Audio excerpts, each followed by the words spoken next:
turnery was he? And so wood turnery Clayton was so wood turnery that he prepared the blank. Anybody? Okay, thank you. I appreciate the validation because I literally thought this about 30 miles down the road. And I was like, I bet this is going to work. And then sort of. So for the blank preparation, these are big leaf maple barrels that you can get from Woodcraft. I mean, this one still has the sticker on it. That's how easy walk in, grab off the shelf, and it's basically prepared for you. I like the 6x6 ones because if you cut them down the middle, then you get 2.5 by 3-inch blanks, and that's just about square. Just enough square to orient the piece in, usually between centers, to figure out where these spiky bits, we can do. I got you. Okay, perfect. These spiky bits at the end are kind of the key thing. So right now, this is not necessarily a blank that I would use because it's angled, so you wouldn't get all the different material out of it that you could possibly if it was a little bit more straight up and down. The key to it though is there's one thing that you take away from this. It's probably going to be the golden ratio, golden mean, however you want to call it. There is a second thing that you take away from this. It is that this is going to look like a spindle the entire time, but it's actually a bowl. The way that the tree is going to grow is it will grow with the growth rings coming out this way, and the burl will grow from the side of the tree. So when you try to turn it, it's the same orientation as a side grain bowl. So from that, in order to make the stem and then eventually the wings, you actually want to cut it at the end into a 1-inch, there's a little bit more than 1-inch, square. And from that, you will get a strong spindle blank for both the leg that it has to stand on and for the wings, so that when you attach them to the back, they actually extend out in a way that will support the entire piece. Otherwise, the whole thing falls over. So if you cut just a 1-inch slice off the back, cut a 6x6 into 2 pieces, that's the entire prep. That is all you need, and you can make the entire fairy. And with that, I went ahead and shortcutted a small step because usually it'll take a minute to position the blank, and it's worth it to take your time with that part because whatever you set up and whatever you start turning is going to be the next steps. However you set yourself up, it'll be either the next step's problem or I'm so glad I already took care of this. And that was one of the things. I know Gary said that I can take as long as I want here, but the first fairy took about 18 months for me to figure it out. So if I followed that logic, I'll get you out of here sometime around 3 o'clock in 2028. So to speed things up, I've already gotten a burl and I've already gotten a tenon put on it. All I did was take a center point, just kind of find where I want it, put it between centers, and used very specifically a bowl gouge. This looks like you could rough it out with a spindle roughing gouge, but with the grain being every direction possible, you don't want to put unnecessary stress onto the tool that has a tang on it. You basically want to treat this like a big bowl because I don't know if how visible it is, but there are striations and voids and stuff all the way through the actual piece. We can go back to overhead camera. That might show a little bit better. That's who walked out. Here, what if I just angle it way up here? Is that more visible? Was it really? Oh. Okay, perfect. So all of these different striations, I have no idea what's in this. I didn't know that these pieces were in when I first cut it. I didn't know that these pieces were there, that these bark inclusions were there when I first turned it. It wasn't until you uncovered it that you actually discover what's in the wood. But also, that's the beauty of a burl, because you don't know what's going to be in there. It's going to be surprising. And then that lets you keep with kind of simple shapes as you're coming through the process. Because then the choice is to show off whatever the good piece of wood that you found actually is. You don't need to overcomplicate it with texture and color. And I mean, you can, but just the simple shapes to highlight the wood itself. So once it's round, I'll put a tenon on it, but I'll also put a second tenon on it. There's a very specific reason why. You have sharp jaws. I think Nova just calls them long nose jaws. I know One Way has the tower jaws. You can actually get the entire body of the piece in there a lot further. And that'll come in handy very specifically for this first part. It's kind of like in baseball when you choke up on the bat. So this is the Vic mark. It's essentially the number 2 jaws, but in a sharp jaw formation. So they're just extended and they come to a dovetail. I know One Way has serrated ones. They can hold better, but they do tend to leave marks on the wood. So I'm gonna get this all set up. I still have one little flat spot right here, and then one extra little spot right here. I'm gonna take care of that first. And these are for a next step.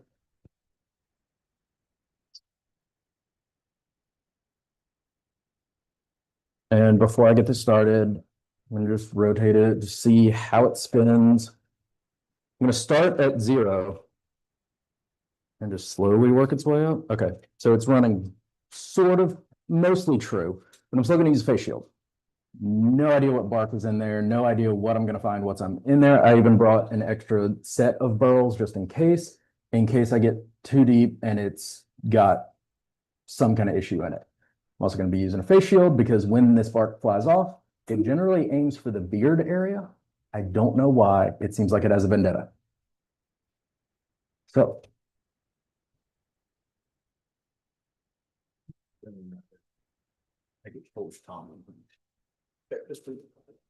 So. If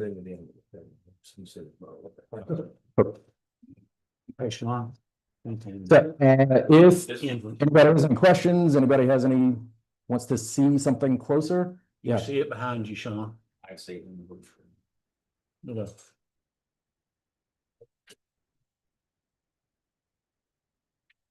I'm gonna hold the hose so that, oh. It's all right with everybody. I'm actually gonna flip this over.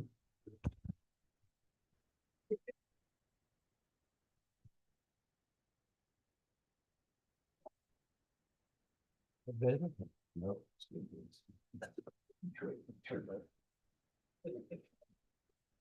I can't please everybody. That still all right? Everybody hear me? Okay. I always feel like a magician whenever I'm starting to turn. I feel like I gotta have, okay, there's nothing on my hands, there's nothing up my sleeves. But just having the cord out of the way just makes it feel safer. All right, for this first part, I'm gonna just true it up.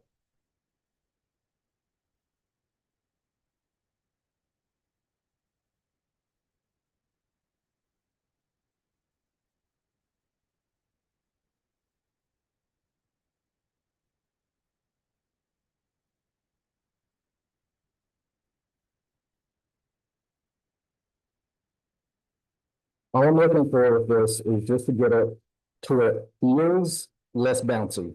It's still going to be bouncy because it's a burl. Once it feels like it's trued up, it basically is trued up. And it looks like everything's staying in where it needs to be.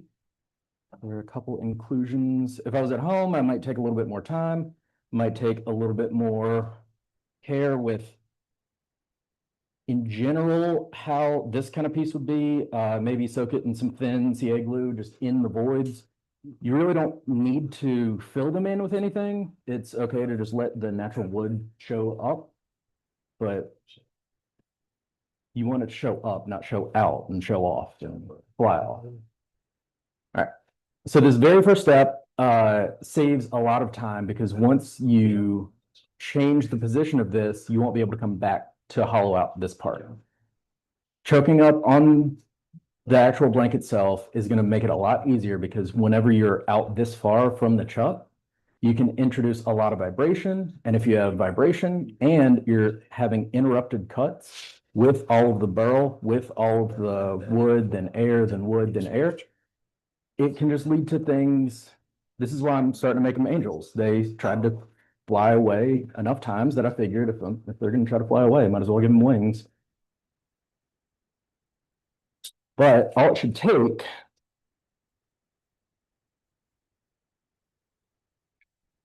is I'm going to dig in towards the center.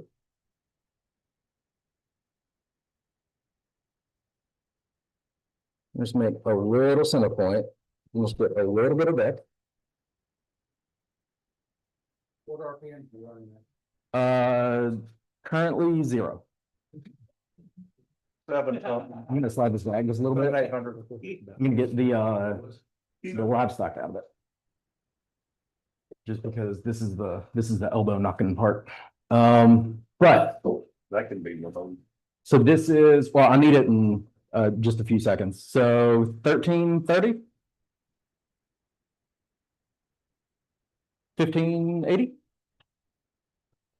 In order to get this next cut, I don't know how bouncy it's going to be. I don't want it to skate across. If it destroys all the points, then there's not, quite literally, there's not a point to it. So I'm going to taper in. I'm going to actually come with my feet closed to the left. And if I taper in, it lets me control the cut a whole lot more. And I'm going to taper it in maybe about 3/8, 5/16, quarter of an inch, whatever starts to look, I don't like this word, but kind of floaty. Because if it's too thick, it'll look heavy. All of this is supposed to look like it's in float.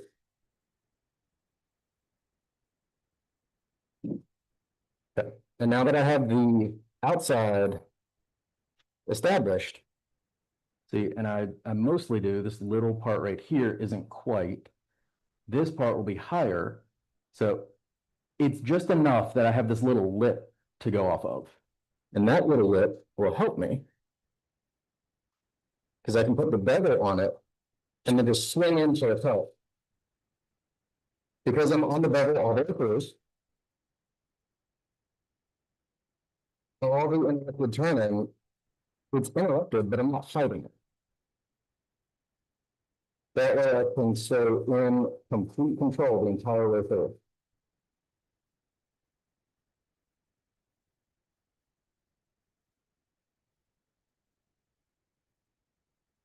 Clayton, are you using a 1/2 inch bow gouge? Yes, so this is a 1/2 inch bowl gouge, which I guess technically is a 3/8 flute, something. It's a bowl gouge and a spindle gouge are really all the main tools that you need to be able to shape all of this. I have made enough mistakes in this that I have a few extra backup tools, I guess. But really, it's minimal actual project specific tools to go along with it. What's your favorite grind angle? Oh, you're gonna be mad at me. Okay. 60. Oh, they look like 6 will never work. So Never works for you. if you're familiar with Mark Soleil, Okay. he has convex bowl grinds. Yep. And Oh, all of my tools now have rounded backs. This one, I don't actually know if it's still there, but this one's at 27. This one is at 47 and a half because I didn't know if I wanted 45 or 50. So I said yes. And then actually this is a really good transition. Show the back with the overhead, show the back of that rounded. Okay, if you really want to see a good rounded gouge, this is the next one that I'm going to be using. This one is about 85 degrees, or it should be at no, I cleaned it up. So it is, see if I can put this right on the dark spot of the barrel. So it is one of my bowl gouges that was reaching the end of its life. So, maybe I can figure out a new way for it to be used. And so I started grinding this almost in a traditional English grind where you just kind of roll it along the tool rest. But I swept it back ever so slightly. And then I started making the relief angle, the relief angle, the relief angle. And before I knew it, all of those flats started to make a curve. And what that allows me to do, and having such a steep angle, and I think I got some common sense and brought this to a really acute 76.5 degrees. But what this allows me to do is come in a lot more at a lot more steep of an angle, because it's really good timing for this. As I was coming around, you start to risk hitting the actual points of the burl. Every step of the way, you want to make sure that you protect the actual spiky points that make it an interesting spiky pointed piece of wood. So by swapping over to a steeper grind and making sure it's still lined up, I start way out here, and I'm working on, I think the cutting point will have about a 1/16 of an inch of micro bevel. And if that's all that's touching the wood,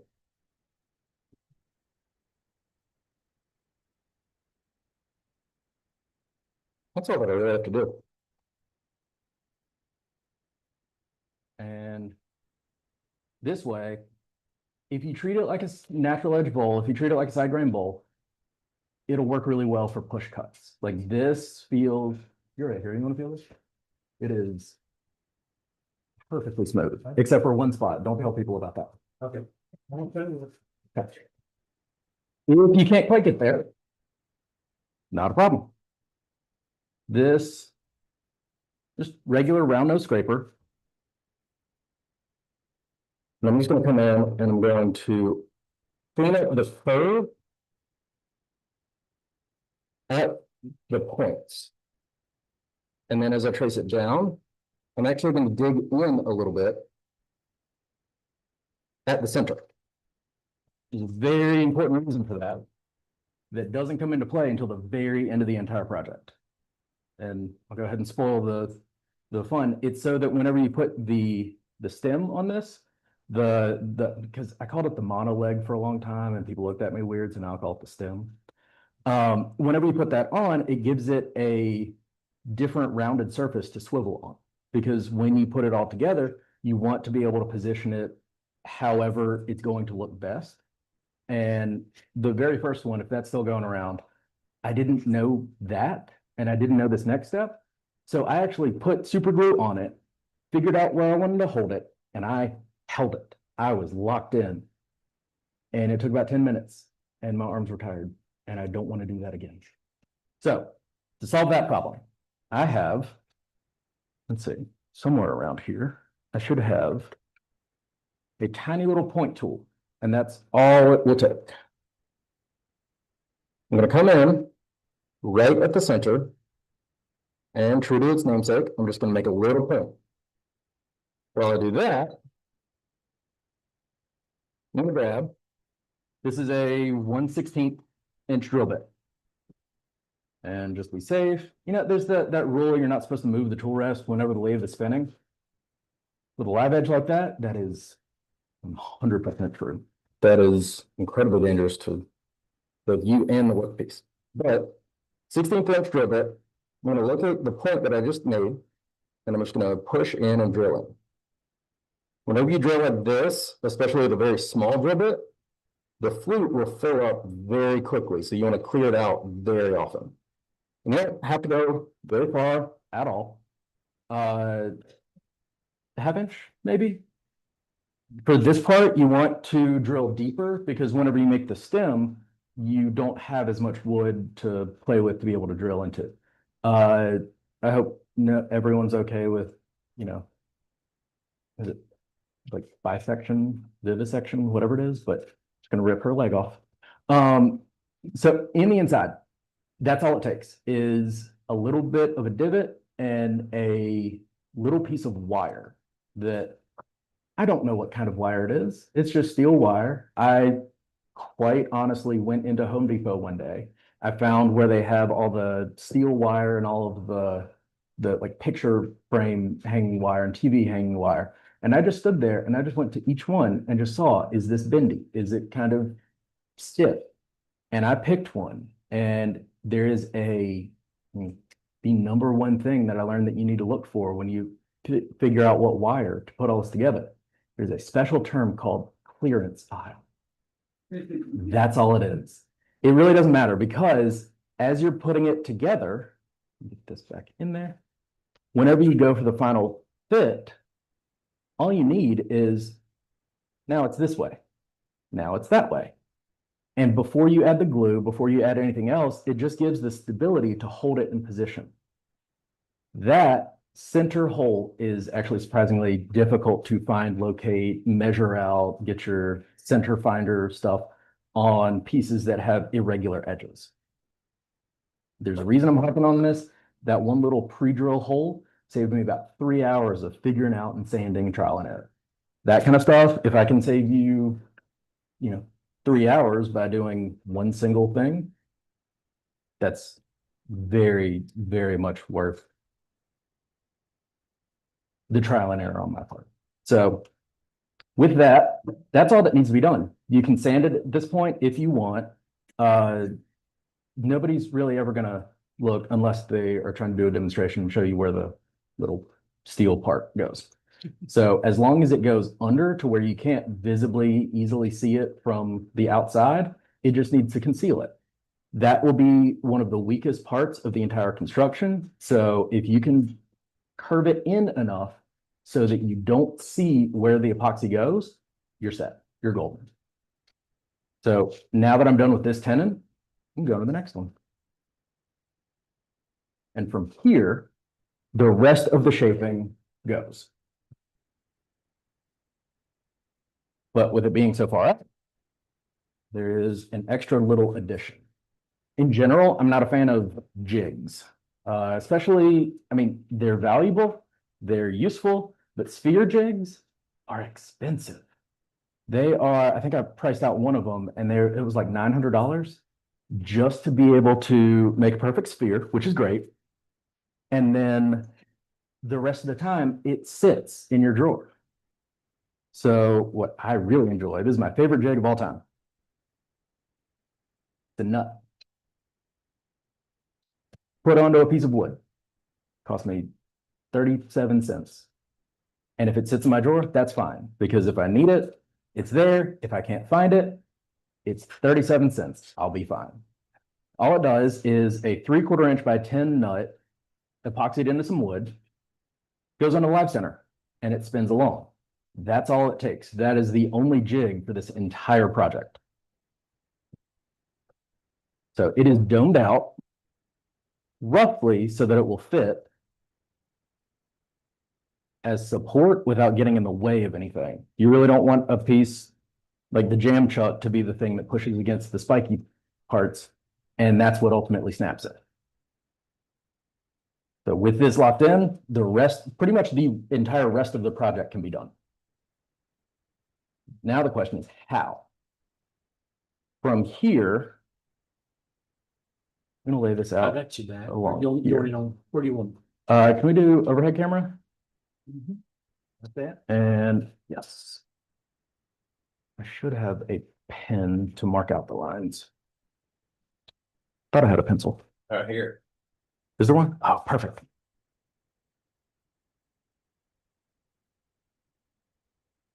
Great. Thank you. I'm just gonna set this here. Okay. So from here, you can kind of start to see where it's trying to take shape. This will end up being a little bit shorter than this example one, but not by a whole lot, because wherever this line goes, wherever this tenon stops, that's usually where I start to do the hat. For this one, because it has this little void, I'm gonna go just past it. So that is as far as the body is going to be. So there's the body, there's the hat. This body, if we line it up to about right here-ish, to where it's right in the middle,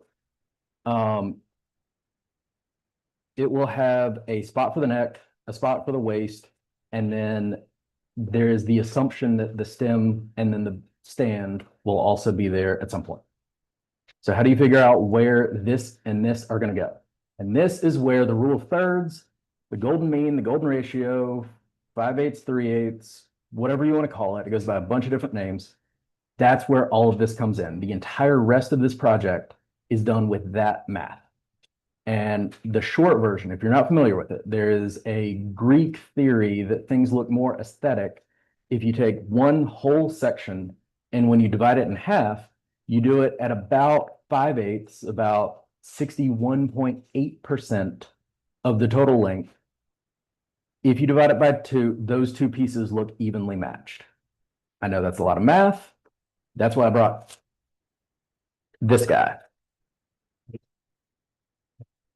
So Trent Bosch makes phi calipers, golden mean calipers, golden ratio calipers. Wherever you have them, 1 point to 1 point, as you rotate them, wherever the golden mean would line up, that's where it lines up. It stays consistent all the way through. And these are really useful. There are also smaller versions for some form of cosmetology. And they just kind of help me get in a little bit closer whenever I can't really, whenever these don't close down enough. But I think Trent Bosch makes 6-inch versions just like this. I would probably go with those because these get flimsy. There you go. This is Yes, that's exactly it. it's $18 at Walmart. But Yeah. Can you hold that up to, I can't get in front of the camera, but Yeah, I mean, it's, just let me you got one grab of those that. cameras. And then, yeah. So this is the exact same thing. It takes one thing and divides it so that one side is 5/8, 61. 161. Yeah, it's one of those irrational numbers where it's like 0.61808675,309. I think that's the number. Yeah. I don't know. That's what Jenny told me. Anyway, whose phone is this? That's Because mine. I will use PayPal on this. That should not be trusted. No, Yeah. it'll be fine. So from there, that is literally every measurement that I take from here. So for this, I will assume that there is a leg coming out of this. And if you look at any person ever, unless they are just a very interesting example of a person, the waist is always going to be about 5/8 of the way up. The shoulders, the rib cage, all based on measurements that are 5/8 and 3/8, golden mean, all of that. So knowing that, that's even why it's cosmetology. There's something about from the nose to the cheekbone to the jawline, supposed to create the triangle that makes all that. I don't really understand all that. I don't really need to. I've got calipers. So if I assume that the leg is going to be, say, to here-ish, where this corner of the lab center is, it is kind of an arbitrary choice. But if I line it up to here, and I put the line right about here,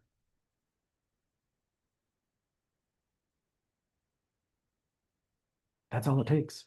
It's about halfway for this because once you extend it and count the leg, then that'll be that 5/8.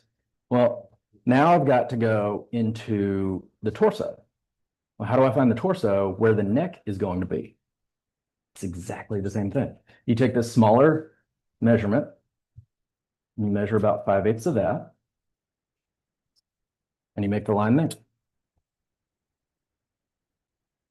Those are your layout marks. That's all it takes. Whenever it's time to size down from the full diameter of the entire piece down to this size, it's 3/8 of this. And then the head is 5/8 of this. It just keeps adding. If you get stuck and you're trying to figure out layout, if you're trying to figure out design and you don't know where to go, this is always a great starting point. It will bail you out of so many different, I don't know what to do in that scenario kind of scenarios. Everybody with me? Okay. So from there, then it's just more shaping. This whole section can go away. I'm actually going to measure this. So I went a little bit deeper. Yeah, this whole thing only is about that deep for the bowl. So that means I can take this all the way down, kind of however far I want, and I don't have to worry about making the inside of the bowl shape bigger than the outside. Usually going to be a funnel, usually going to be a problem. And especially with a piece of wood like this that is not all that easy to find, you really don't want to get caught up on the technicality. So before I start making the full shape, anybody have any questions? Questions, thoughts, snide remarks are also available. Anything? Okay.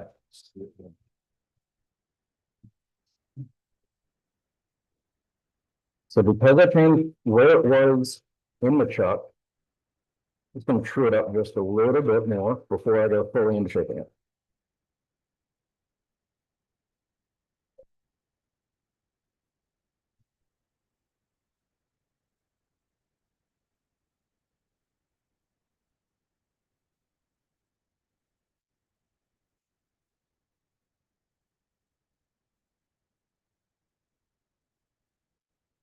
Now I'm going to lose this line, but because I know what kind of dimensions I'm working with to begin with, it's fine. I can get it back in a little bit. Nope, I lost that one into bouncing into something.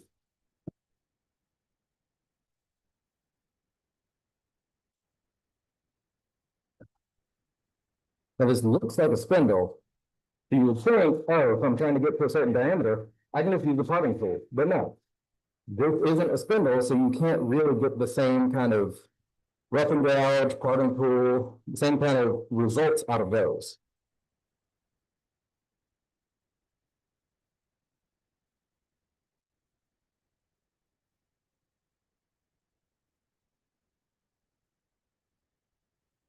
And because this is a side grain piece, technically that cut that I just made is the improper grain direction. But I'll show you in a second. Actually, I'll show you right now. It's still completely within reason, smooth. There's not really any tear out on it. And that's because when you have a burl, if you treat it like a side grain piece, it'll also kind of act like an end grain piece. It'll act like a spindle in terms of there's some tool marks, but you really get an even finish all the way through. It's not like normal side grain pieces where if you go the wrong way, you're going to experience just so much tear out. I'm going to get this piece out.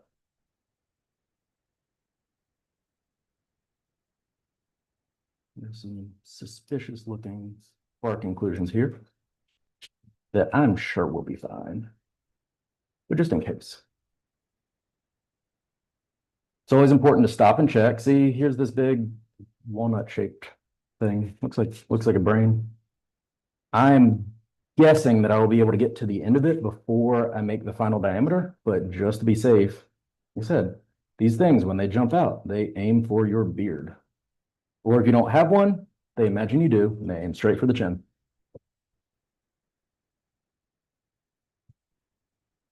Jack says they head for your upper lip. Yeah, That's it. Of course, he had a mustache too. that's to hide the scars. Maybe that's what it is. Maybe they just aim for wherever your hairline is. So if you have eyebrows, hope you have glasses. Now, what about putting CA glue in that and hardening it up and keeping that? You absolutely can. And I guess I could do that a little bit towards the end. But the part that I am picking out now is the exact part that would have CA glue in it. So I will usually wait, like right now I can tell, this is the only one that I'm worried about. This one, I'm not super concerned about. This one, also not so much. But this one, I didn't know how deep it was going to go. Now that I have my depth, I'm not as concerned. If I get to a smaller diameter here, then yes, absolutely, I will do CA glue. I have some, I have accelerator, so we don't all have to just sit around and literally watch glue dry. Although this is a good group. I bet people have pretty fun stories to fill that kind of time. All right. Just last a little bit. Just to make sure everybody's safe behind this industrial strength plastic sheet. It's pretty good. But see, we made you an honorary member. That way, while you're doing your demo, we can treat you like a member. Oh, I thought it was so that any insurance claims would be waived, but no, I like that. All right, So for the shape for the dress, I realize I'm in the South. I realize this group is mostly men. I am not telling you to go home and Google what style of dress is right for me. What I am telling you to do is just go look around. Just, that's one of the things. How many people have you seen wearing clothes your entire life? Hopefully, most of them. The brain kind of knows what it's looking for. So if you start making this shape, like right now, if we can go to overhead camera, I have a dome. That is not really what you're looking for. The easiest one is going to be an OG shape. So it does start out as a dome. It starts out as a convex curve, and then it goes into a concave curve. Because of where the burl parts are, the spiky parts, what I've also found is it helps if you, let's see if I can do this, helps if you rotate that curve back out to a convex curve. Just one of the things you pick up that if you try to curl it out and then all the spiky points are pointing that way, it just kind of has a mismatch to it. This way, it all curves together, it all flows, and I mean, you just scroll through Pinterest or Google Images or something, just anything you find, you pick up. It's okay to take inspiration from something completely separate from wood turning and apply it to that. So I don't know, you see ads for clothes all the time. Just watch how, as the person walks, watch how the fabric falls across the person. Study Renaissance marble sculpture. People have been making pictures of people for a very long time, so you have no shortage of reference material. And then however you translate that, completely up to you. So I'm going to keep going down to a little bit smaller than this, and then I'm going to start adding in the curve.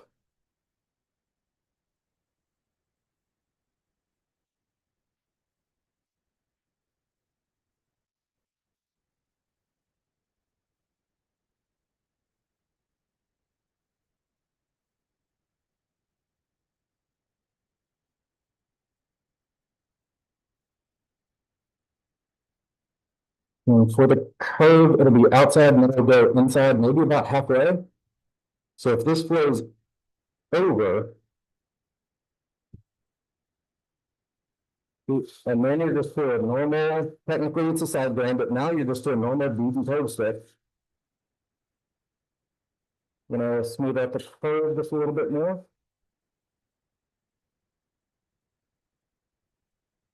And to get the final shape, to get the final diameter of where it meets the waist, you actually have a lot more material to play with than you think. So if I try to make it a little bit more extreme of a curve,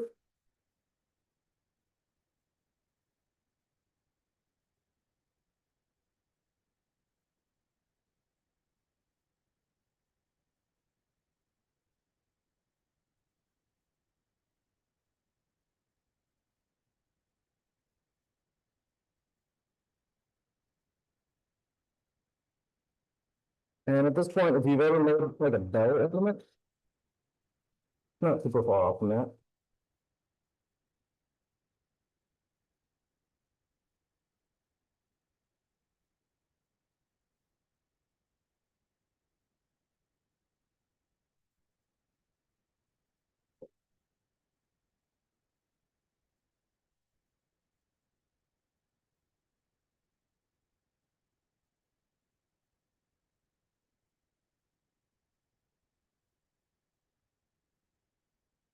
Just gonna smooth this out. All right. The next step, it's got a little bit of a ridge. I'll come back and fix that. But the next step is how do you possibly know, and this is a little bit chunky, how do you know the right width to go for where the blank is where you are on the blank? And it is as simple as all the other steps. Right now, I'm just going to measure the entire diameter as best I can. Doesn't even have to be exact. And we're going to have this measurement. I'm going to set that to the side. I'm going to come over here. I'm going to get these outside measuring calipers. See if I can do this so that it's over the headstock view. See if it's balanced. Huh, okay, that'll work. I was mostly just trying to figure out a way to get it into the camera. That's perfect. Then I'm going to get this measurement of the Oh, no, wait, I'm doing the Look 3/8. further toward the headstock. Okay. So There you what, go. what I'm gonna do is get it, and it's gonna be a little bit wide because I know these calipers, they're a little bit finicky. And then, so just getting the 3/8 of whatever the total diameter is. And I'm not quite there, but I'm pretty close. That's all it is. The same way that the length is measured by 5/8 and 3/8, same with the diameter. Once you put all these pieces together, once you keep all of the elements together like this, that's what really ties all of it together. That's what gets you the cohesive look of assembled parts. So I'm going to keep working on this little curve right here. I'm going to go a little bit closer because I know I'm very close to here. By the time I finish out all the shape, it'll be fine. And then that will mean hopefully this will also get taken out, that little piece of bark. This is going to be an interesting piece when it's finished.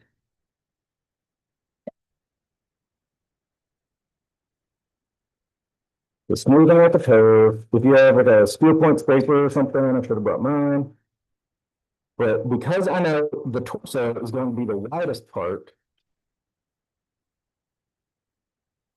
that's what I work everything else down to. Oh, that was a piece of bark.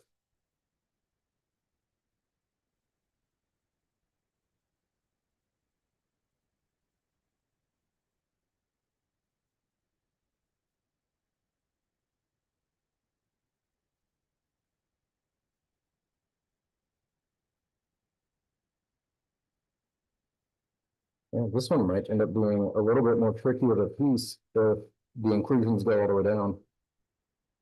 So this might be a demo and a show if it flies off and hits me in the face.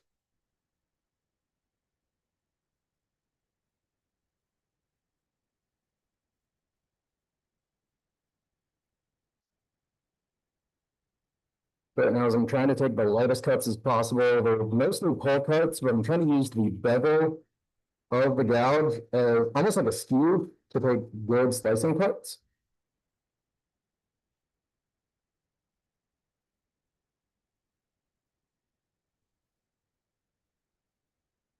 And yeah, the rest of it should stand out. Wow, that is a lot of, I'm going to call that figure because I really don't want to call it risk.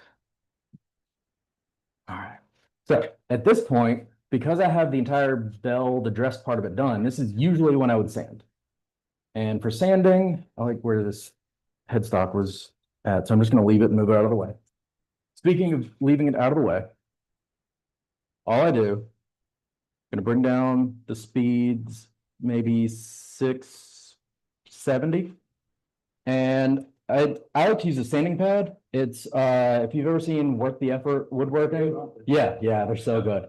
So this one's actually one of the prototypes. Yeah, so this is Sean Graham, he has a YouTube channel, and he put these out.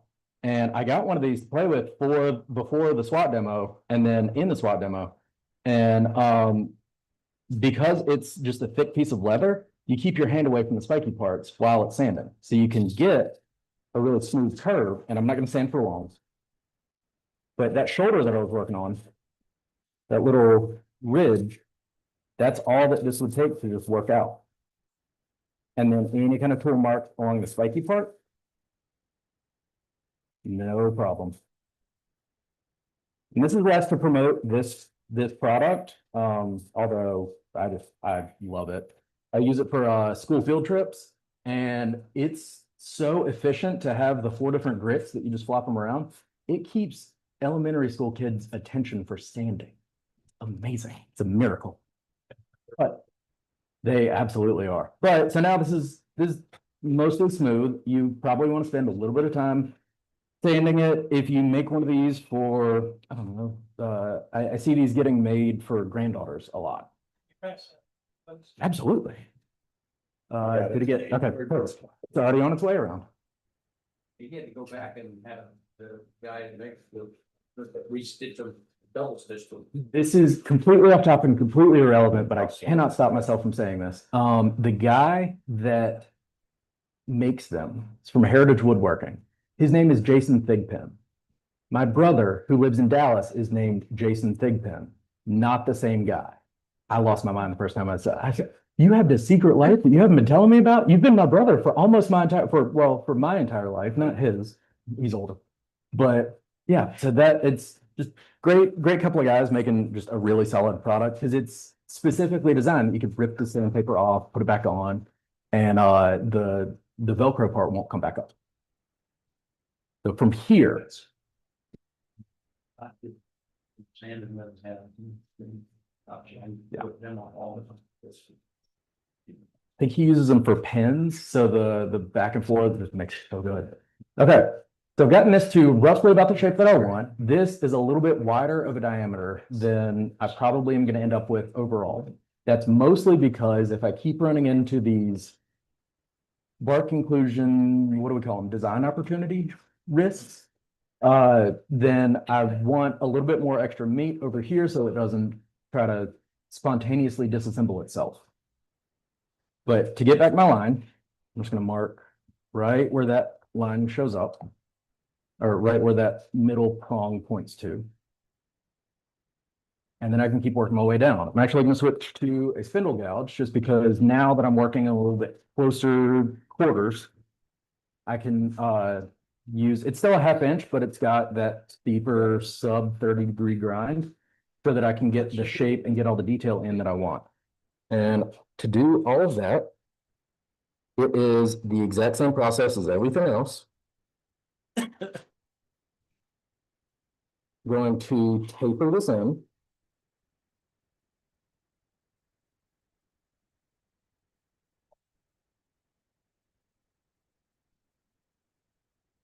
And that should give me just about that final diameter.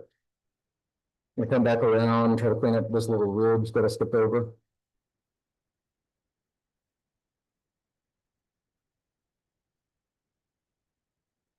And where the bell part of the dress comes in, you really want it to meet at 90 degrees.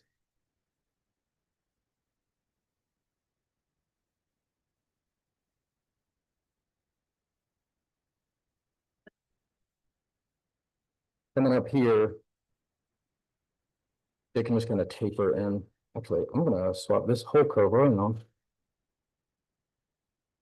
And that's what I like about this project is if it suddenly would look better one way or the other, then whatever way you change it to is the right way. At this point, I'm going to start working on the neck. And does anybody want to take a guess at how I figure out where the shoulder drop hits? How I lay out the measurement for it? So I'll give you a hint. It has to do with this caliper right here. All you do, line up wherever the line tells you.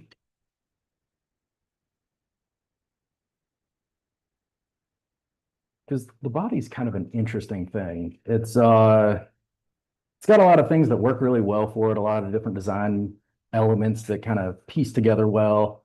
And then you have stuff like the appendix, which, you know, it does its best, I guess. So these layout lines are all I really need. Because this is still side grain, I want to shape the torso and then the head and then go back to the neck.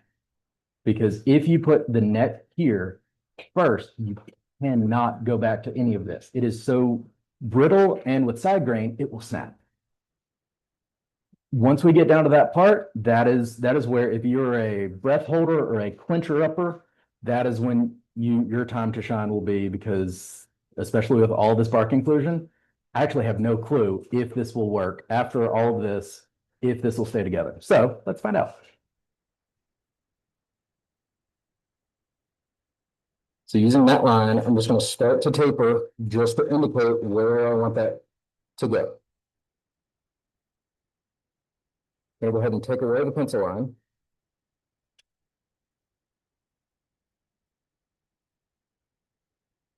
It can continue down into there.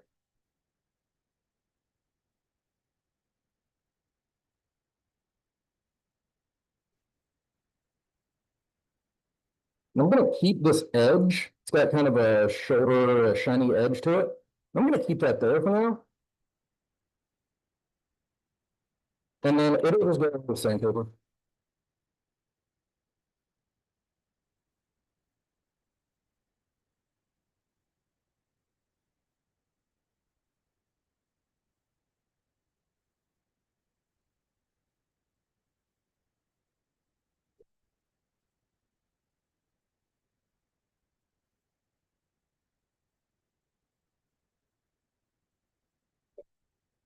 I'm gonna make a little bit of room for the neck. And then this is the really interesting part. To get the size of the head, you just do whatever 5/8 of the torso is.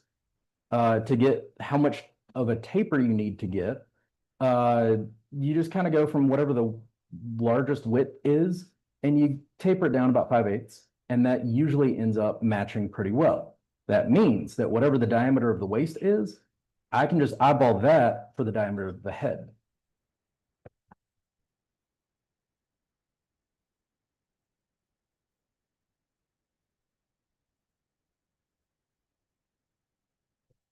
Ooh.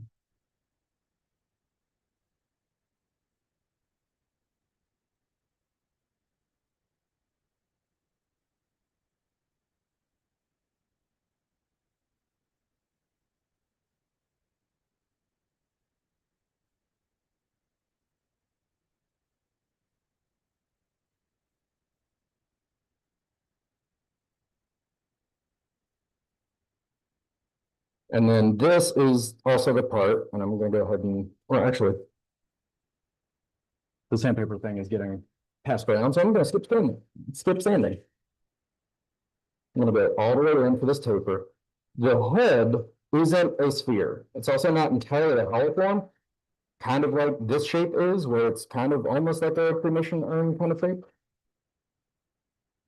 So I'm going to smooth out.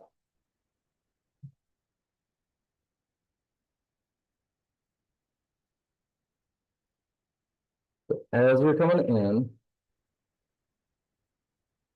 you can get down to a little part and then just kind of slide over a little bit. That's all that you need for the neck. And then to come back up, because this is side grain, this is actually the correct direction for cutting. You can go the wrong direction with it.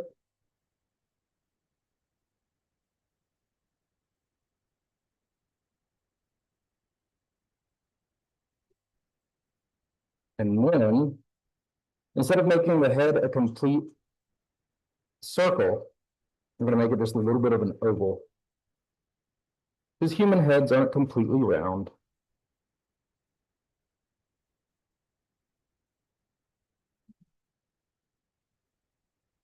And this goes a little bit beyond the scope of the demo, but if you want to know how to make and how to draw a human head, how to make the shape of it, there's a whole bunch of 5/8 rules, rule of thirds that goes into that.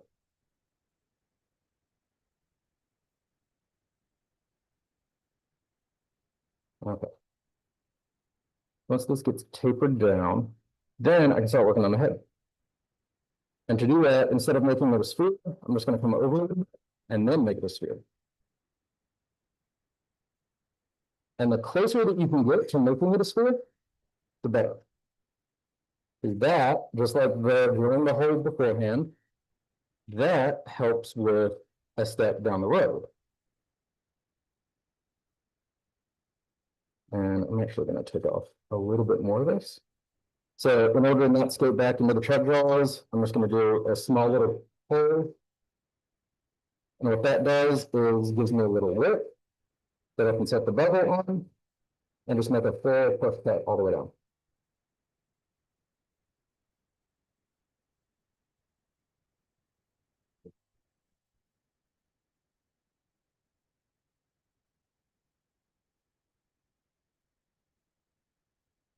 At this point,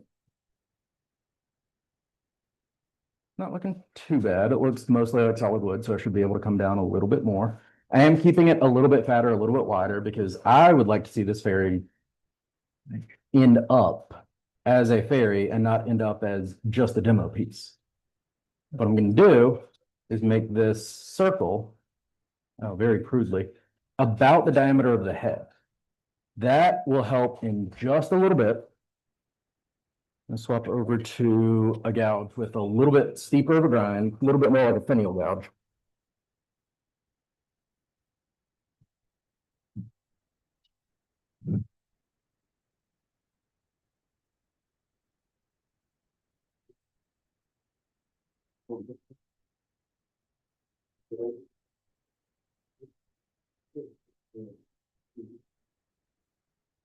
From there, I've tried to cut off the thing. I've tried to make it work that way. I would not suggest it. And do the lightest little rounding.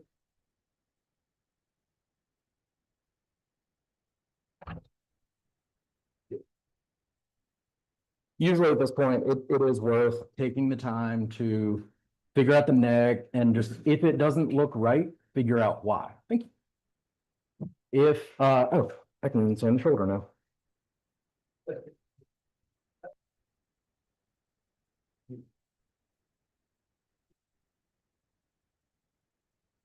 If it doesn't look why, that old rule that I grew up with of if at first you don't succeed, figure out why.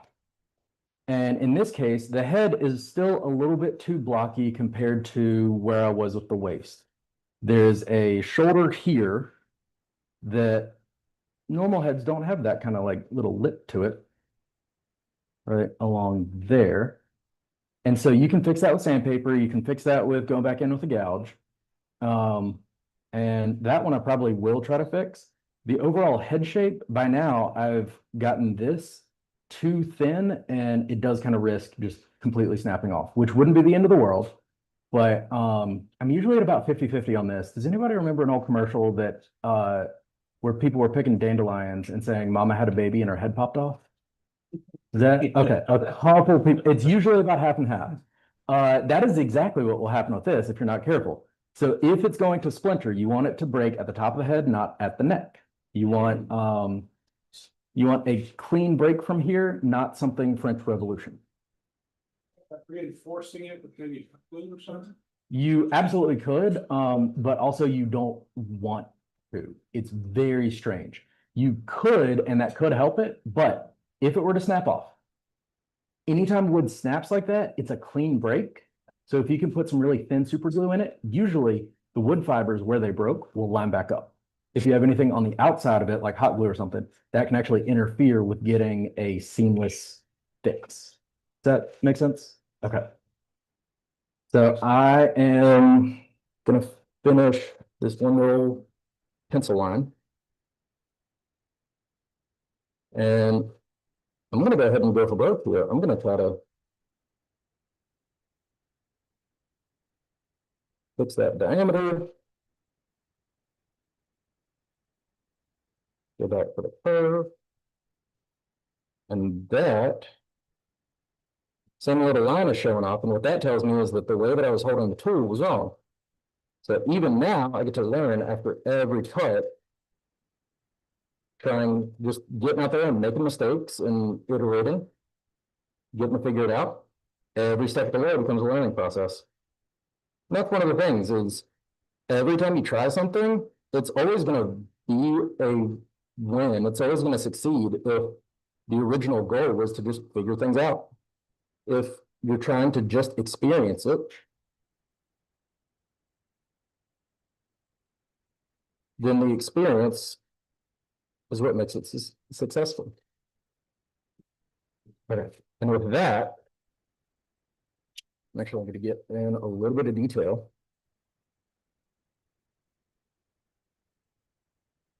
Detail sanding with my sharpening paper. Or papers. What was it? So these come from Vince Welch, Vince's Wooden Wonders. He has been overwhelmingly, like surprisingly supportive. Like I already knew he was a nice guy, but the times that I've gotten to see him at symposia and stuff, he's always been like, he'll invite you out to eat. He's just a really great guy. At this point, I don't trust myself to not have this fling off. So I'm actually going to remove the entire thing with handy dandy. So glad I brought it when I saw it this morning. Hacksaw. Well, coping saw. Brett saw, whatever this would be. So I'm even going to do this at an angle all the way around. So it's almost like a parting tool, but not really. And at this point, if it comes out wrong, that's fine. I can sand it, or, and this will explain the entire nature of why there is this part to the ferry. You know the rule. If you don't like your haircut, put a hat on. Whenever I got this off the lathe the first time, I was like, there's no way I'm going to be able to cover that up. I had this little piece of wood left and thought, yeah, I bet I can cover it up. Better put a hat on. All right. So from here, A big hat. just kind of brush it up just a little bit. Again, usually if this is going to be a gift, it's a unique enough item that it's worth taking the time to sand and get it just how you want it. Just figure it out to where it looks good for you. For right now, it looks like this fairy is wearing a yarmulke. But that'll be good enough. And that is step one, piece one of the entire thing. To go to the next step, you're already chucked up for the hat. I'm going to remove this, even though I have a little spiky bit not in the way.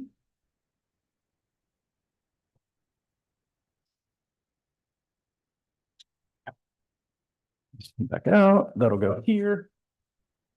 And that line that I marked that showed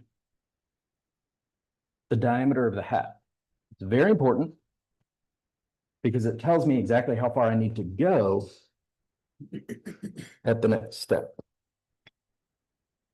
I'm going to smooth this out and just get a little entry point. It's not super crucial, but it'll give me a place to register the next tool, which is very simply a 1/2 inch round nose scraper. I love these old Craftsman tools. They hold an edge way longer than I feel like they should. But to make this is a fully rounded shape. And if you ever take wood off of one side, you're actually taking it off of both sides. So if you take a 1/16 off here, it's actually an 1/8 gone. So 1/2 inch here. Typically, if this base is about 3 inches, then you do 1/3 of that for the 3/8 or the rule of thirds. Then this is going to become 1 inch. If you have this as 1 inch and you want to take 5/8 of that for the head, then you end up with 5/8 head. And so all these numbers kind of like line up and kind of line themselves out.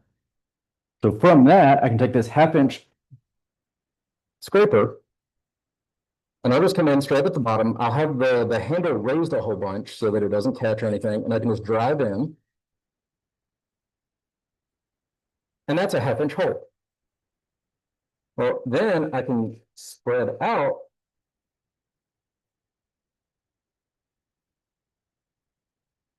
a little bit less than a 1/2 of a width. And all I want is no little dimple in the center.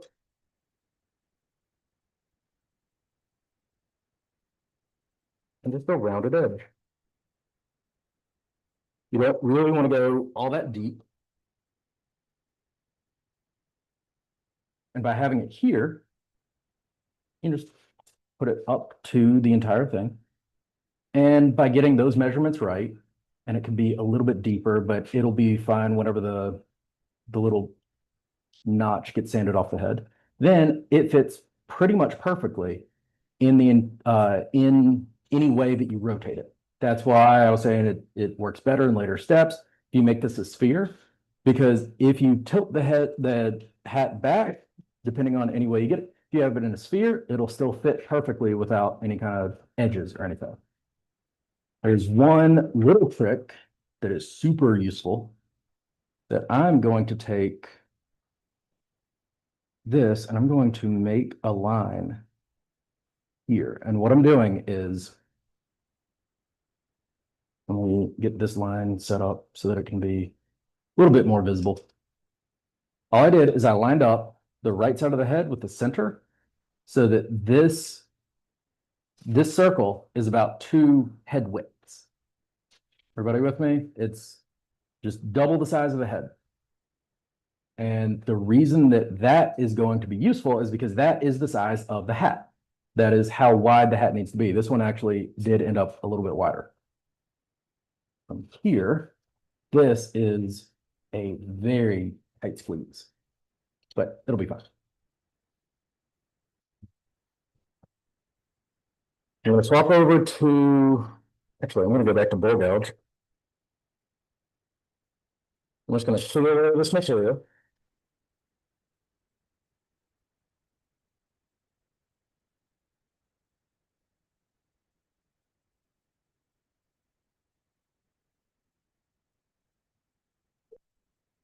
Swap this over.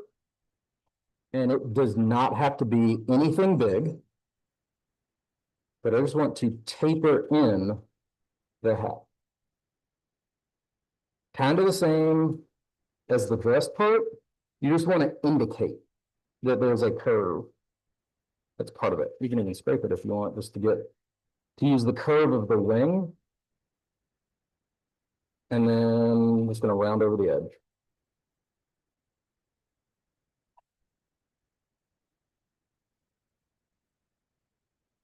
Let me get this a little bit closer. And if I go this way and escape back, escape into the truck jaws. If I go this way and escape back, the hat becomes a little bit smaller. Guess which one is cheaper to fix? I'm going to come in this way and I'm just going to make a little bead. And you can get this kind of sort of razor thin.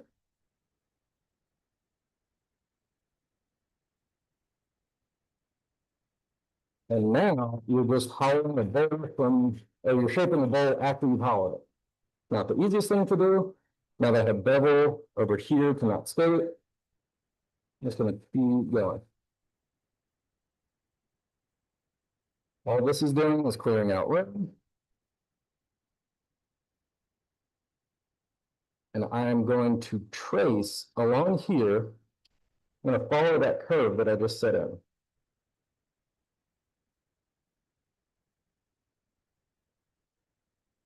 You really don't need it heavy at all.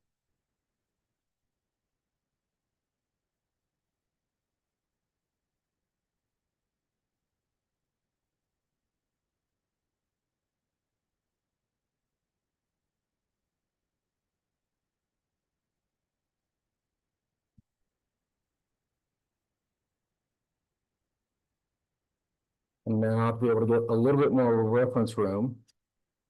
And around over that edge, I'm going to swap back to the spinning rod.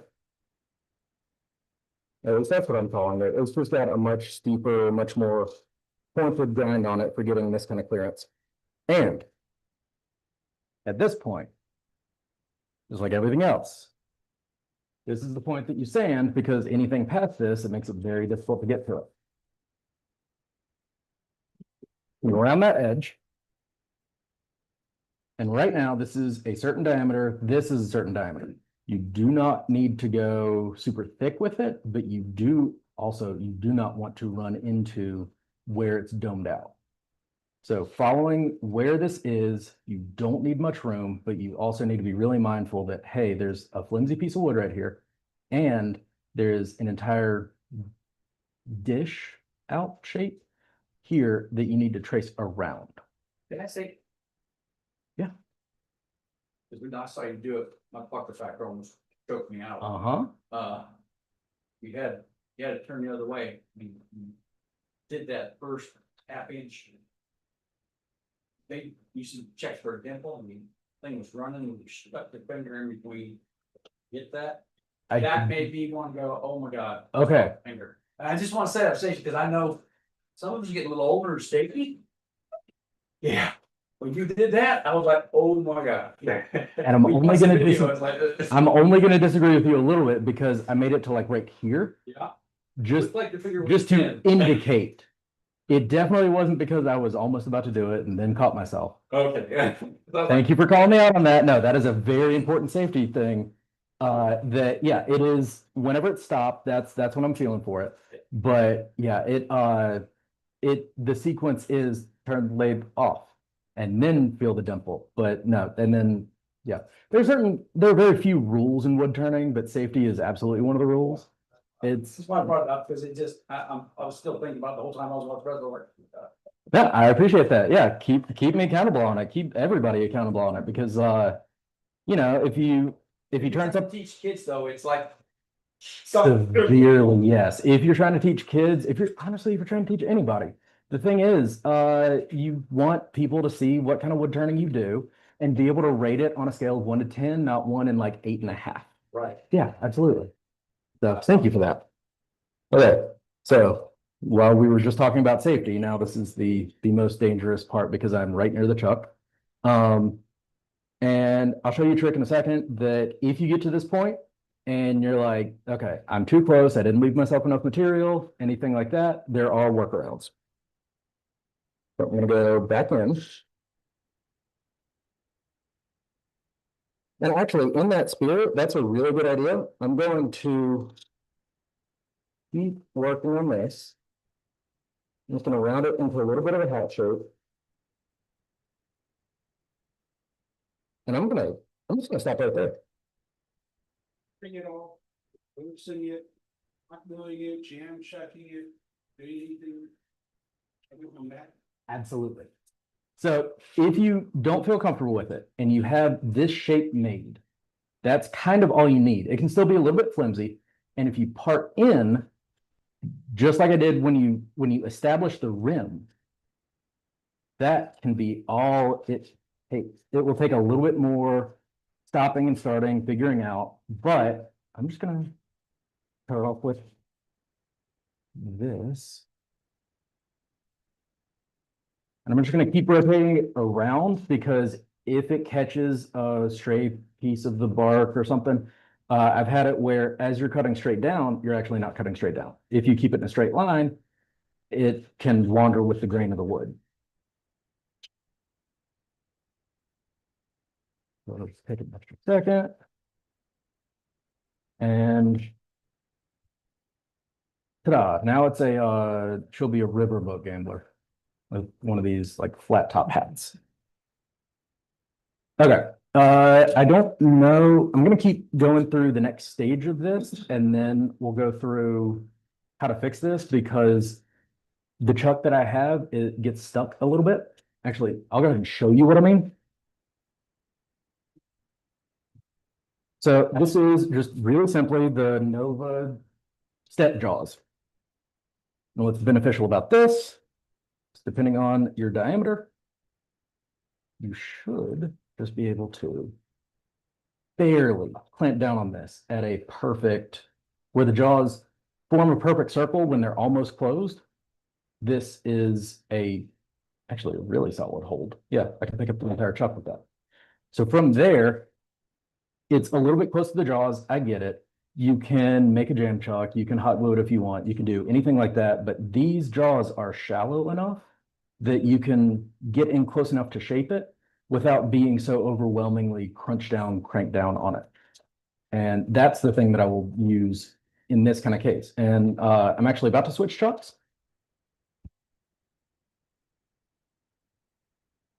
In a second, but until then, this is, and maybe I need to enlarge the hole after I've domed it out. Maybe I went a little bit too far. But that's why we glue it. That is the way that you get the shape of the hat. The reason you make it 2 times the width is because by the time you hollow it out and dish it out, the top of the hat ends up being, bear with me here, about 2/3 the width of the overall diameter. So by making it twice as big on this side, by the time you round it all out, this is 5/8 and this is 3/8. And so you end up staying with that same ratio all the way through. So 2 separate pieces with the same ratio, once they're together, if I continue to dish this out a little bit more, then they end up looking like they're meant to be together. That's one of the key things for making these all match after the final assembly, because right now I have no idea how all of this will look together. I'm going to swap over to the next piece, and this is just the base. And shouldn't be all that much more than rounding it out, taking this shape, and if you have this curved in to match the spike points, and you have this curved in you can almost make it almost into a circle. Have you seen like the hybrid spheres where there's a burl on one side or both sides and there's epoxy in the middle that makes a sphere out of it? You can kind of mimic that same kind of shape. Yeah, somewhere about right there will look good. So what that tells me is that the stem that I need, really only going to be about that long, about, I don't know, inch and a half, 2 inches, something. And that's how I get that measurement, that eyeball to just, whenever I know it looks right, then it looks right. I also can taper down a lot of this so that the overall diameters match. We'll come down to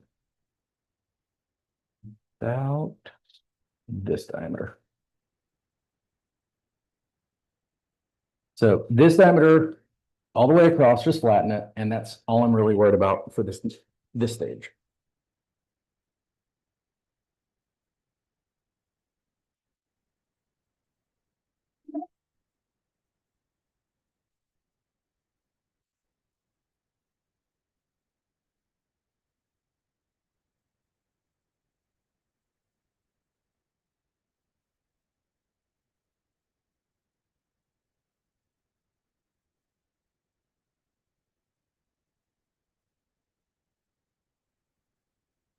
So this, okay, this is the home stretch of all of this. Everybody still with me? Do we take a break at this group? I mean, we kind of rounded the corner. That's the hat and the torso is the most tedious part of it. So I don't know if we all need a breather, just power through, but y'all tell me to keep. We're good. Okay, sounds good. Because Unless you take break. no, this is my natural state. If I don't have like a bunch of sawdust on me, people ask me if I'm feeling okay. So with this here, I'm actually going to go down a little bit more, but what I can also do at this point is understand that if I have this pencil line was only for the diameter, I can actually trace and kind of go across and just get a mental projection of what would make it kind of that implied sphere shape. And you want, however wide this is, again, this is the greatest cheat code that you will be able to find. I will make this about 5/8 the total diameter, and that will be enough stability for it to sit securely. So what that gives me is this line doesn't mean anything unless you're looking at it as if it's 2D. But as I'm tracing it across, I can get to about 5/8 diameter of the total diameter when this line hits about right here. So by taking this line and tapering it down, maybe a little bit more just for a little extra piece, that's all it's going to take. So to taper it in,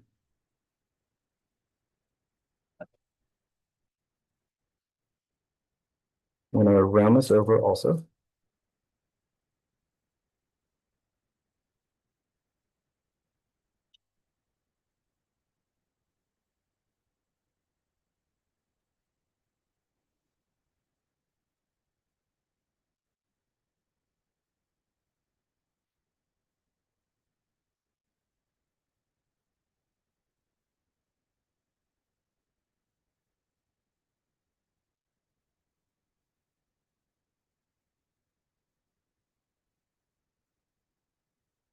We're going to make some room out of this next spot.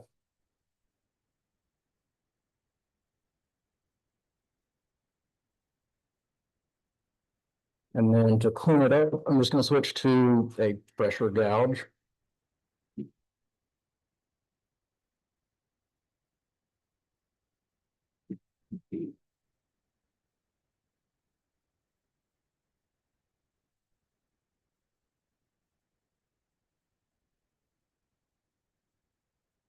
I'm going to give it a little bit of a fit.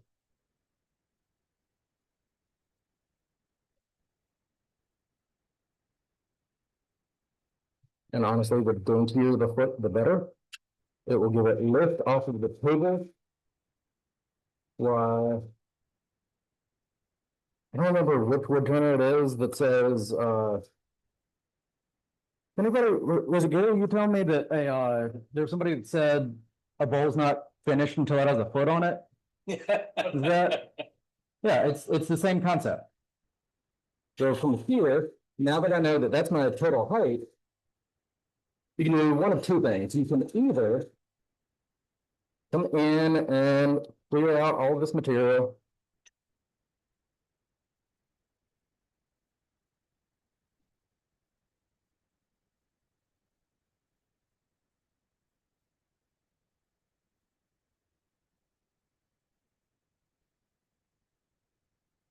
And undercut it. You can just grab a saw, cut it off straight and flat, and then sink the dome into it. It really doesn't matter the way.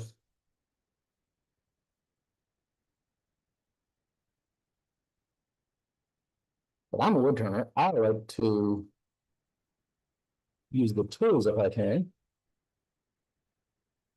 And especially in this case, I go real thin with it, depending on how thin I go with it.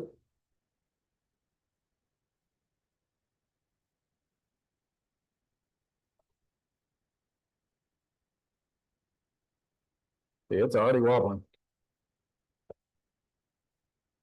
It's just kind of illustrates just how easy it is to.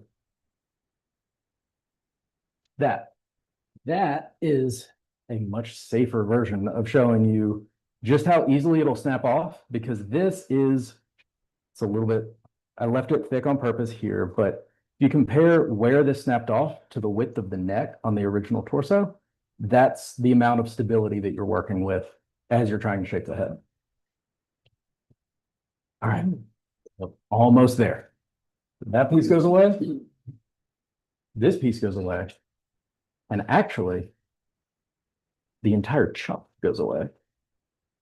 You can turn the speed all the way down so that when I lock it, I just have this, incredibly rational fear that if I hit the power button while the spindle lock is in, it's going to make this wild squealing, screeching noise, and I'm going to hate it. And so far, every time I've been right.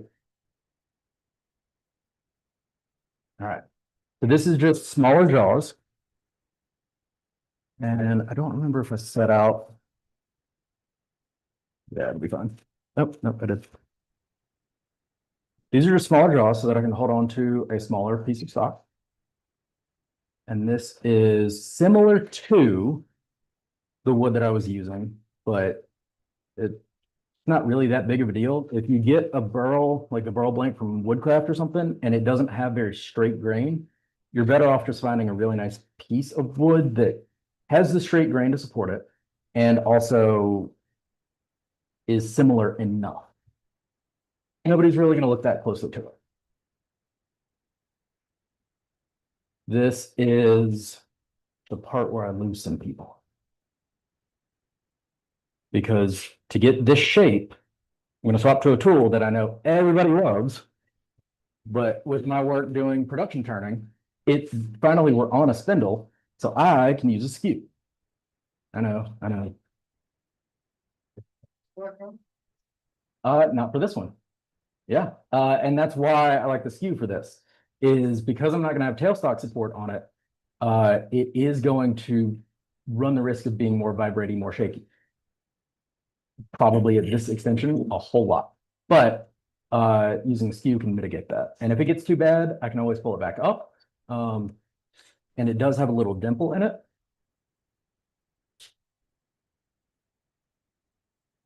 But it's running decently true.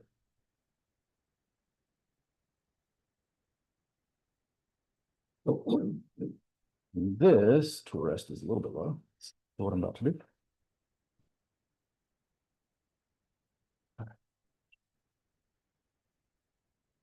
So all I'm doing is just smooth it out. And then find a spot. I'm just going to dig in a little bit of a 45 degree. Bump up the speed to somewhere over 2000. Let's go around this. And it doesn't have to be a perfect round. It moves with a spindle gouge. I just want to get all the way to a 90 if I can. Whenever you have things that end at a 90, they're going to be more spherical so that when you try to orient it, it's going to just fit a lot more smoothly so that you don't have to fight for the position. With this is way too large of a leg. So I'm going to drop it down to, in the handout, this is actually part of it, part of one of the key parts. Part of the key parts. It's one of the key aspects is taking this piece and can we get an overhead? So if you look at it here as if it's 2D and you trace down how far it goes, it only really goes to about right here before these two lines taper in together. And the handout has a little bit better of a visual. So you can taper it down however much you want. You can get a sweeping slow taper. You can make gigantic pogo stick legs if you want. All that is fine. But following the taper of the body through the dress is how it actually makes it look like it's part of the torso and not just a stick it's standing on. That also means that it has to come down to a much more slender, maybe about right there. So as I'm tracing this line in order to get the diameter, because right now this line means nothing. Now it's the wrong spot. If I take this and I follow it all the way across to wherever the diameter meets, and then I make that circle, and that's as far as I'm going down. So maybe it would be beneficial to shorten this up, but what here? So if I take everything down to this diameter, reestablish the curve, and get the taper down, then I've got basically the entire shape that I need. And there's always the option that if I get down to there and I don't like it, I can change it. But I'm just gonna start in here. Because if I do it this way, all of the pressure and all of the force is towards the headstock, which will reduce the vibration. And if I go like this, where I have the skew at this angle, at a 45-degree angle where the boat's cutting with it, there is no difference between that and a bowl gouge where I have the fruit coming in. It'll have the same squealing, the same amount of squealing noise. It's just that with the bowl gouge grind that I have, I just can't really see the cut as easily. And then making these little V cuts to establish where I'm going to go with them. Also, it's my own personal preference. It's what I use day to day, where it just makes more sense to me in my head for doing these longer spindles. It just allows me to have a little bit softer of a toe.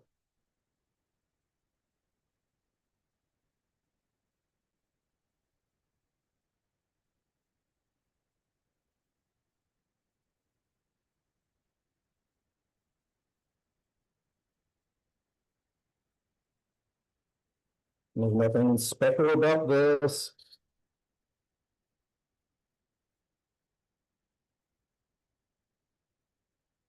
This is just a very simple teardrop paper boat.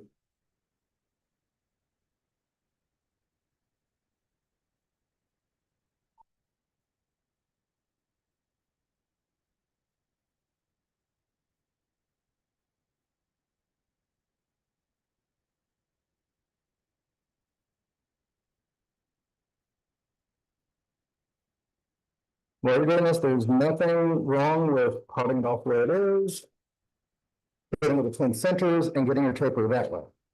There's also nothing wrong with doing the opposite way because technically this is the wrong way. Technically, you would want to go smaller side out, almost like you're making a finial. I'm doing it the wrong way. The benefit to doing it this way, though, is that I can stop and check and see, am I closer? And in this case, yes, I definitely am. In fact, I could even taper it a little bit more extremely, and I don't need the full length that I was giving myself room for over here. That original mark is actually pretty close.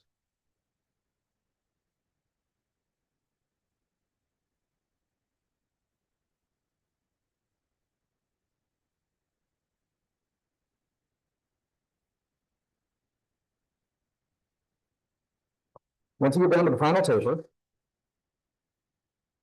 this is going to sound weird, but it'll make sense in a second. You reverse countersink it. So if you've ever seen a countersink where it makes a little 90-degree conical shape, that's all that this is. I'm going to taper this in to give myself some room for the tour, because as I'm tapering in, it's one of the benefits of being somewhat left-handed. Just going to do the skew with one hand.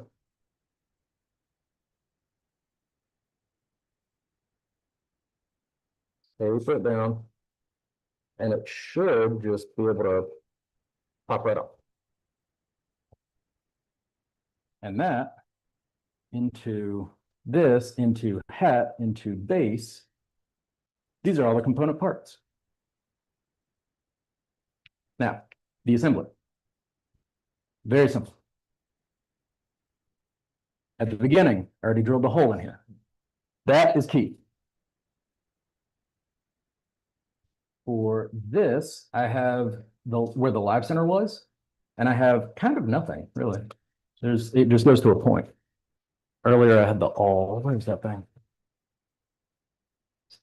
I'll go right to the center of where it popped off. Make a little divot.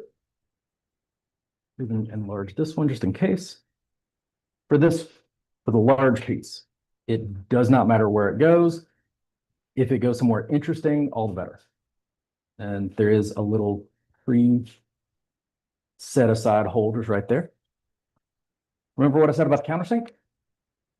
Little countersink, just 6 fluted countersinks. I'm just going to make that as a little hole. Nothing with it. I'm going to set that there. I'm going to take this out. And same drill bit that I used a second ago goes into this drill. And I'll drill the hole. Doesn't really matter how deep you go, because you have plenty of space to work with here. On the leg, I've drilled these enough times that I'm not super scared of, missing. You also really don't need much. That's all it takes, just a little bit, because you've cleared out so much room in the body and in the stand.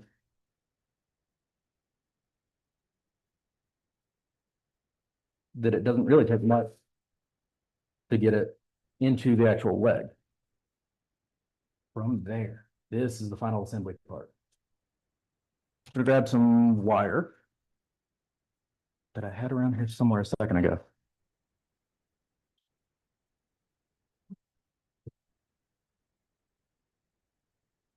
I went ahead and pre-cut some pieces, just in case. I'm gonna get super glue, because it works fast, but not all that fast.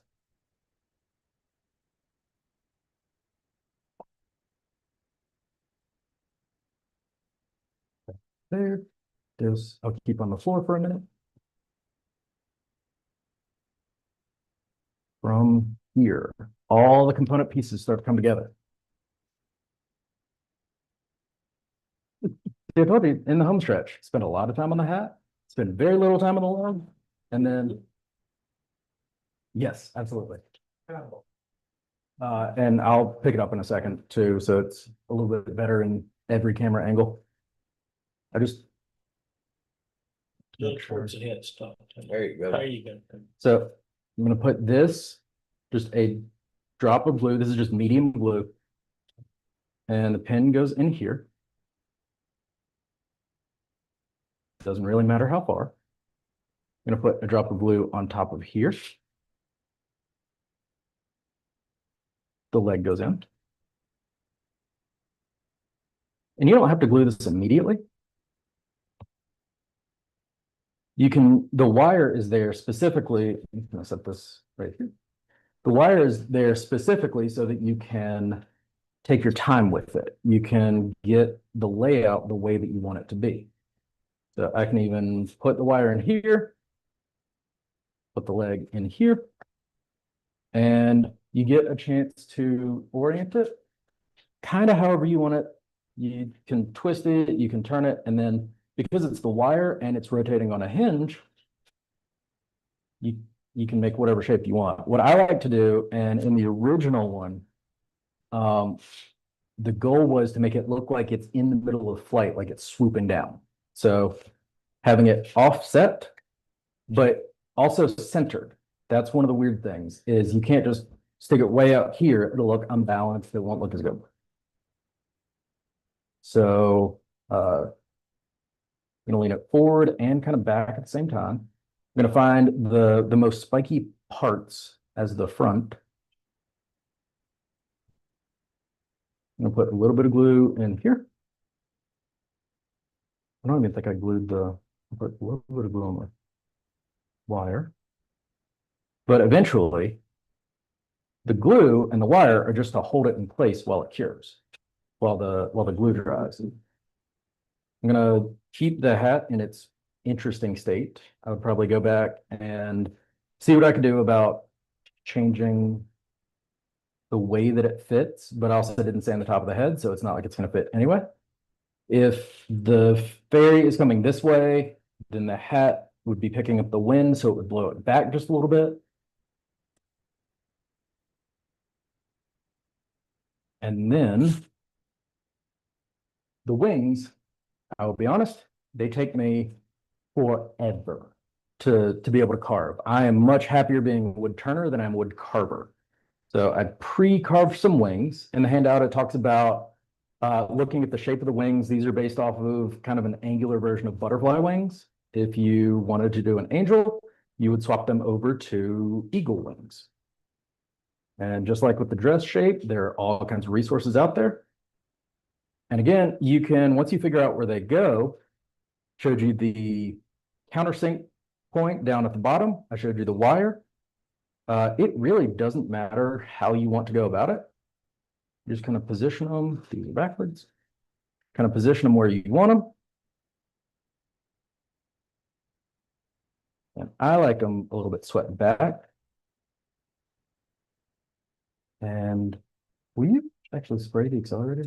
Thank you. See, that's of all the tools that I have in my shop, extra set of hands. That's what I could use the most. Just a little bit more on the left one. These have had glue on them before, so I'm not quite sure how they're gonna handle. But all I need is to basically tack weld them in. And then once they're there, I'm just going to add a little bit more. And again, this is if you stabilize it with the wire or anything else, it'll work just as well. But from that, you get a very flat-hatted looking garden fairy. Thoughts, questions, opinions of ways that I should have done it better, because I always like improving. Anything? Let's see. What tool do you use at home to clean the onion? Dremel. I have a Presbyterian pastor down the street who wanted to start a wood carving club. So I just go in and he tries to convert me and I just carve some wings. And that's pretty much it. Dremel seems to be the easiest. Pretty much, yeah. I'll do the cut-off burrs, I'll do the saber tooth burrs. And then if you smooth them over with diamond bits, that makes it a little bit easier. That's the step that I'm at with these. But really it's just an indication. All of the shapes are so simple that if you get really detailed on the wings, it becomes distracting. So as long as you just indicate that shape has occurred, since this one's finished, it's a much better example. All you really need is just to indicate how, starting to build a little flock of them now. You just need the little indication. And I think at one point I just had little grooves in them. Yeah. Just small little, it doesn't matter, just indicate and the eye will pick it up. It's the same thing with keeping everything at the 2/3, 1/3, 5/8, 3/8. It's all about how the eye reads whatever piece it is. And same for the wings, you just keep it very simple. In your bio, there's a. Yes. About parasite. I am working on, he has been one of my strongest mentors. Between him, Mark Soleil, Nick Cook, I have a collaboration where Linda Ferber is going to do some wings for me. And then I'm trying to figure out if that piece can also be with Sammy with a parasol. If that is possible, the only thing that I actually forgot to bring up, which is a good thing. Somebody had thought about what if you pierce the dress and then it looks a little bit too lacy and a little bit racy. So at SWAT, I think somebody, and I think it might have been Gary, said that that would make it look like a snowman in drag. So I'm having to be real careful. First the third, now snowman in drag, I gotta watch my step. But yeah, that is something that I would like to see happen. Absolutely. Yeah. Any other questions? Any other thoughts? If any of y'all wanna look at the grind on his bow gouges, Mhm. come on up to look at it while we're doing the other stuff we got to do. But we appreciate it. Absolutely. Really neat turning. Happy to be here. Gee, the challenge, how many people do we have registered today? 34. Okay. Let me.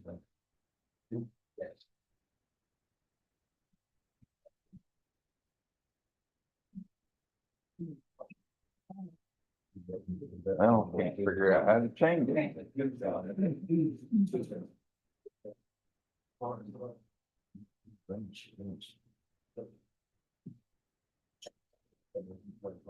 Who's number 26? Tommy Hartline? I'll take it, whatever it is. It's the chalice up there. Yeah, Okay, yeah. Tommy's gonna take the chalice that was turned by Jimmy. And Tommy be responsible for bringing the piece next month. Yeah, Jim, thanks. All right. Bill Cash is gonna help me out with show and tell table today. Joey got the camera already. Hey, smile.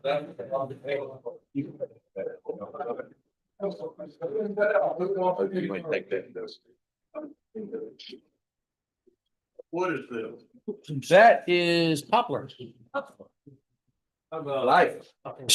Pallet company, so pallet of powder and. That's one of those pallets we got on.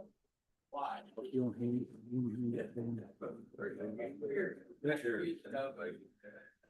Tell me your name and. Lloyd Willets. Most people don't realize that when you make the whacker podium, whatever you want to call it. They always like to set it down and set it in the grill. There's a hollow in the bottom because if you notice. Well, the judge hits that hollow is. It makes it a lot louder. This was actually, I started it for a friend whose wife had passed the bar and started her practice. And she went into the hospital for a minor surgery and ended up passing away on the table. So he didn't want it to remind him. And my grandson helped me play with that. That's why it's a little off on the center of the handle, but it was just something we were playing with out in the shop one day. My 10-year-old grandson wanted to play with it and do it, and we started to do it for her. Thank you, Lloyd. Don, come show us this masterpiece. Don Farr? Don Farr? Where'd Don go? Okay, somebody else. Next, Steve Krebs. Steve, all right. Not sure what the wood is on this, just a little lidded box. It is finished with, the sanding paste that, Jack makes. And I do have sign on the bottom. And this is a piece of privet hedge. Finished with clear coat. Wipe on polish. You like that one, Privet? First time I've ever done it, it's not bad. No, I. And this is a piece of ash that come out of Staten's truck. Oh, come on. Can't get a focus on. Close. There you go. Not sure what the finial is. I used a little diamond bit for the texturing tool, some green paint for Hobby Lobby and a black is Sharpie. And then finished with tongue oil. And then sign the bottom of it. All right, thank you, Steve. Judy, Jerry, Probably earlier on the. Don, yeah, Don. Show us this masterpiece, tell us all about it. So this is actually my first attempt at a Desi bowl. I saw one in a I guess shop up in Alaska while I was up there. I said, I gotta try that. So it just takes a lot more wood than I was expecting, but I show this to people and it just there's so many different pieces and stuff. It's actually easier to do than segmented bowls. Just because of the way it cuts it out and stuff, but yeah, it was fun. It's got like, I don't know, 10 coats of polyurethane on it, just to give it the depth. But anyway. Demo, you want to write an article for our newsletter? Kind of a, On how to do a Desi bowl? well, you're welcome to. Yeah, well, I kind of volunteered. I can do Okay. a segment on segmented bowls. Okay, cool. Demos are a little difficult with that. Right, just time involved. And I don't know, is this the only venue that you do? Would it be a venue like up in my place or how would that work? Do you have this much room? Pretty close, not Okay. quite this big, Well- but yeah, I got a 40 by 25 shop. I'd have to move stuff around. Okay. Well, yeah, we've been out to members shop before, so. Yeah, I live in Guntersville, so Guntersville, yeah, it's a half hour from Right. here, so. it's closer to me. All right, thank you, Don.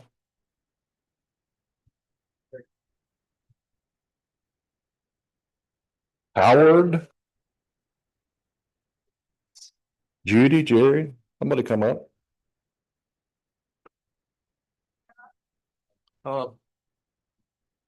This is a piece of Chinese chestnut. And the texture is kind of like sassafras, got very open grains. So I dyed it black all over except for the base. And then I took liming wax and worked it in all the grains. I kept working that in about 2 or 3 times till all the grains got filled with the liming wax and it turned it a purple looking color. What it is. But anyway, that's what? Looks blue to me. Well, maybe blue, I guess. This piece of holly, it's a hollow form with natural edge. And it's got a clear acrylic finish on it. Pretty much. Should I reckon? I don't know. What are you might want to, Look like it's missing something to me. yeah, it may be. Yeah, flowers put in. Thank you, Howard. Who else? Come on up, Sean.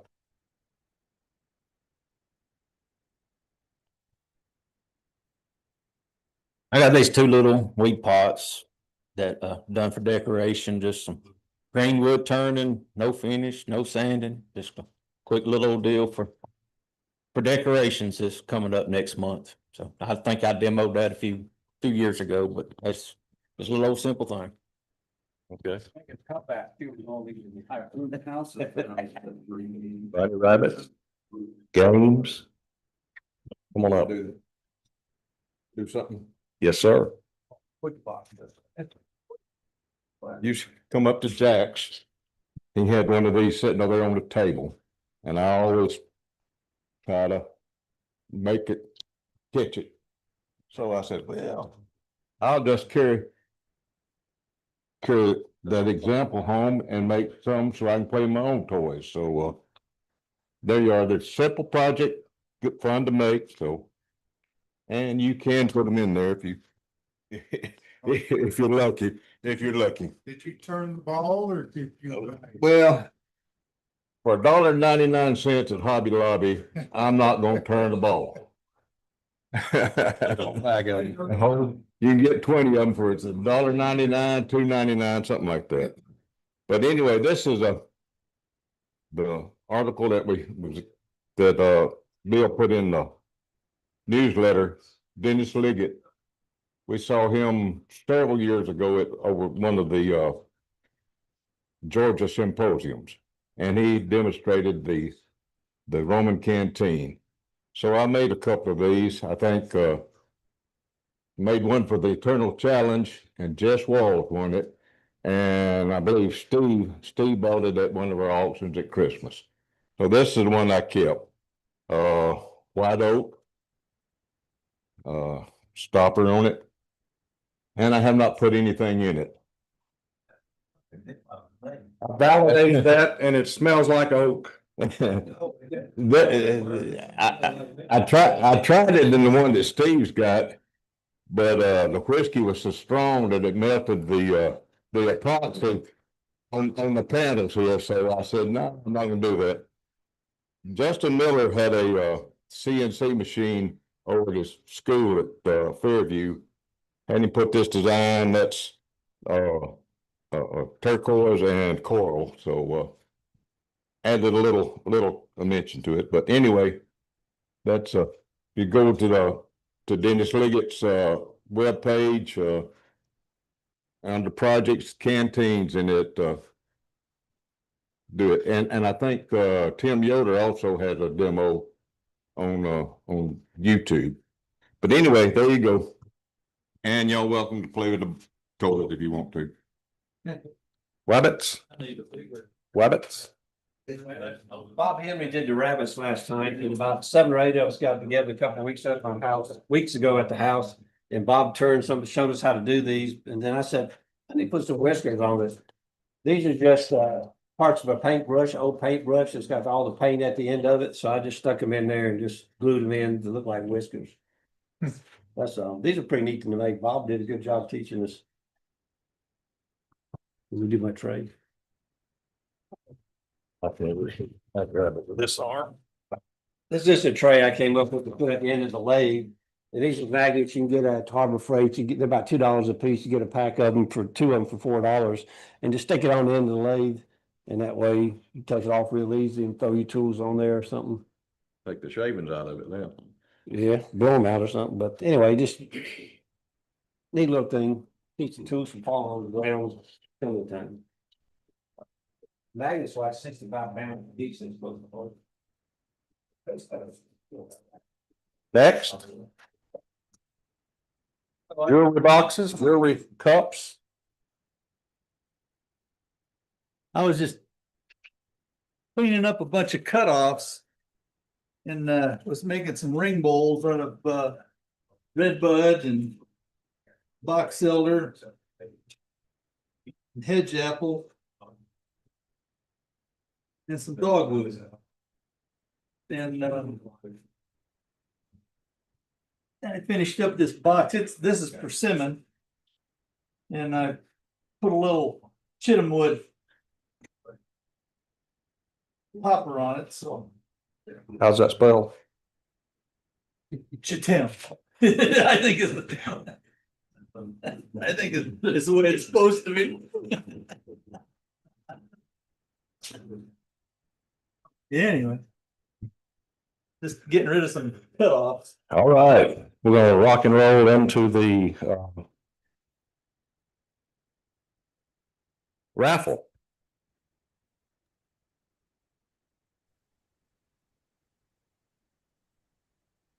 We got a lot of really good stuff over here on the wrapping table today.